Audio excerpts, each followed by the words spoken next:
हरे कृष्ण। सर्वप्रथम भगवान शिव को नमस्कार कर लेते हैं।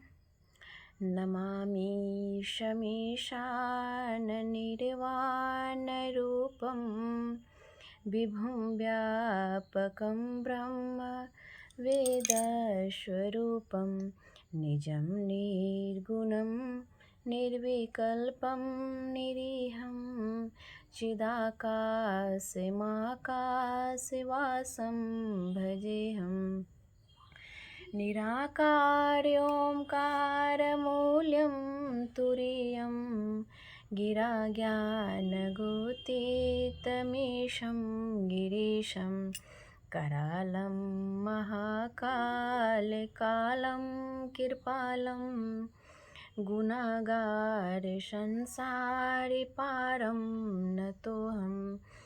तुषाराद्रिशङ्कासिगौरं गम्भीरं मनोभूतकोटिप्रभाश्रीशरीरम् स्फुरन्नमौलिकल्लोलिनी चारुगङ्गा लसभालवालेन्दुकण्ठे भुजङ्गा चलत्कुण्डलं भ्रूसुनेत्रं विशालं परशानाननं नीलकण्ठं दयालं मृगाधीशचर्माम्बरमुण्डमालं प्रियं शङ्करं सर्वनाथं भजामि।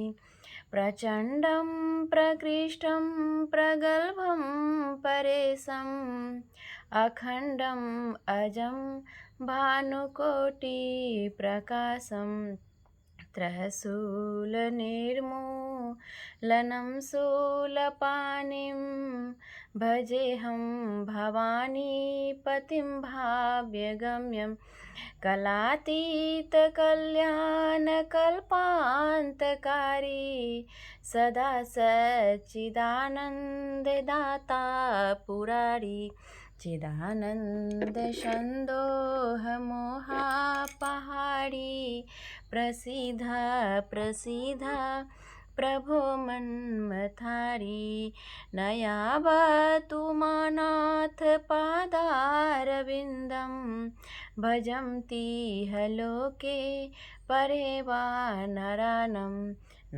तावत् सुखं शान्ति संतापनाशं प्रसीद प्रभो सर्वभूतादिवासं न जानामि योगं जपं नैव पूजां न तोऽहं सदा सर्वदा शम्भुतुभ्यं जराजन्म दुःखो गतातप्यमानं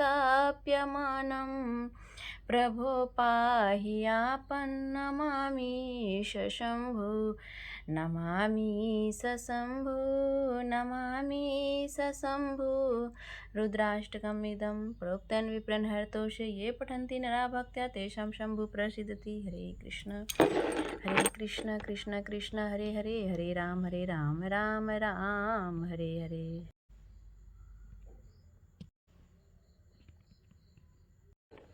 हरे कृष्णा।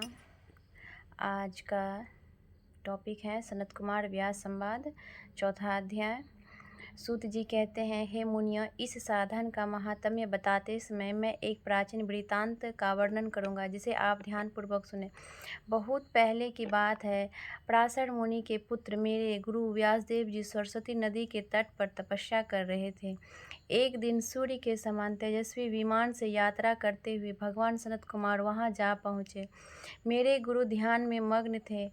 जागने पर अपने सामने सनत कुमार जी को देखकर वे बड़ी तेजी से उठे और उनके चरणों का स्पर्श कर उन्हें अर्घ्य देकर योग्य आसन पर विराजमान किया। प्रसन्न होकर सनत कुमार जी गंभीर वाणी में बोले, मुनि, तुम सत्य का चिंतन करो। सत्य तत्व का चिंतन ही श्रेय प्राप्ति का मार्ग है। इसी से कल्याण का मार्ग प्रशस्त होता है। यही कल्याणकारी है।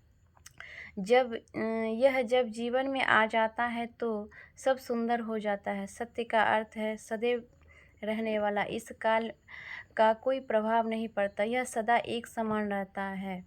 सनत कुमार जी ने महर्षि व्यास को आगे समझाते हुए कहा, महर्षि सत्य पदार्थ भगवान शिव ही है।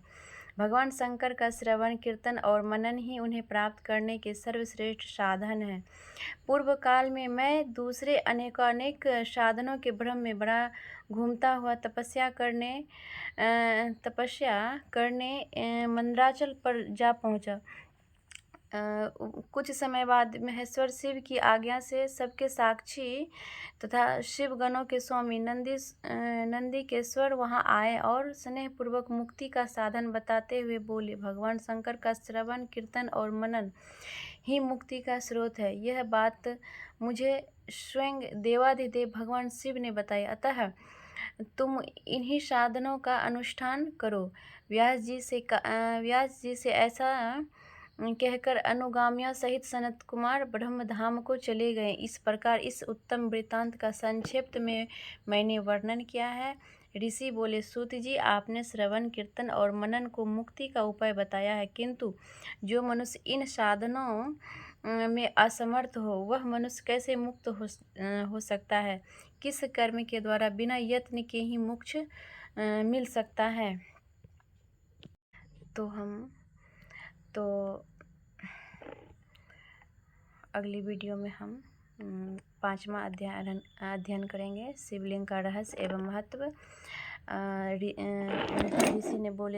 ऋषि जी बोले थे कि सूत जी, आपने श्रवण कीर्तन और मनन को मुक्ति का उपाय बताया है, किंतु जो मनुष्य इन तीनों साधनों में असमर्थ हो, वह मनुष्य कैसे मुक्त हो सकता है? जो कि श्रवण कीर्तन और मनन नहीं कर सकते हैं, तो वो नहीं कर सकते हैं, तो फिर उसका कोई उपाय हो जो कि मोक्ष उन्हें मिल सके। तो उनका उपाय यही है, 5वां अध्याय में अध्ययन करेंगे, जिसमें कि शिवलिंग का रहस्य एवं महत्व बताया जाएगा। हरे कृष्ण। तब तक के लिए हरे कृष्ण, हरे कृष्ण। हमारे चैनल पर अगर पहली बार देख रहे हैं तो हमारे चैनल को सब्सक्राइब करेंगे और बेल आइकन को प्रेस कर कमेंट करेंगे, हर हर महादेव लिखेंगे, जय शिव शंकर लिखेंगे, हरे कृष्ण लिखेंगे। आपका जिस नामों से श्रद्धा हो अवश्य लिखें और लाइक भी करें। हरे कृष्ण।